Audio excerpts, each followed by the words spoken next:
Hi all, welcome to the Polco Minute, where you hear the latest best practices and news in local government and civic engagement. I'm Angelica Waddell with this week's headlines. First, we take a look at how local governments can best leverage social media, specifically with Facebook. After all, local governments work best when they connect with their communities, and Facebook can help. Even though it cannot replace a local government's official website or forms of public input like surveys, a Facebook page is now commonplace for local government communication. So here are a few highlights of some of Polco's best Facebook tips for local governments. First, it's all about simplicity.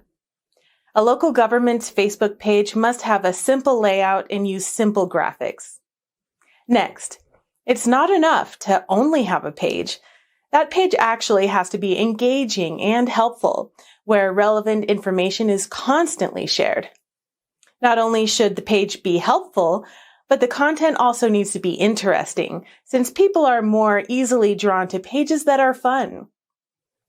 The page should also be properly moderated, government posts kept clean and politically correct at all times. Since Facebook pages are prone to cyber attacks, cybersecurity should be taken seriously, and privacy compliance should always be observed. To better engage the community, posts must be frequent. So you shouldn't wait for a big announcement before you make your first post. Having said all that, don't just post any random old thing. The content needs to be valuable and something that residents can actually use. Lastly, use your Facebook presence, not just to speak, but to listen to all relevant conversations for better engagement. You can even use your Facebook pages and groups to promote online surveys and polls. Social media is on a roll that can't be stopped. So with these tips on hand, local governments will be able to use these tools to your advantage. Next, leadership may be an important trait, but it may be harder to pull off than we think. As a matter of fact, an article written by Susan Fowler for Smart Brief suggests that being a leader is actually 5 times harder than we think. After all, as a leader, the differentiating factor for creating and sustaining high performance in your workplace is you. If you have any kind of leadership role, Susan talks about 5 leadership contexts that can potentially apply to you. First, there is self-context, where you have to develop the mindset and the skill to accept responsibility and take initiative.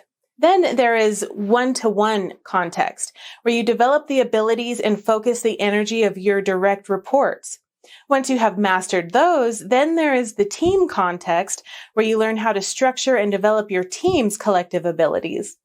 Even higher than that is the organizational context, where you directly and indirectly influence and align individual and team efforts towards the organization's purpose.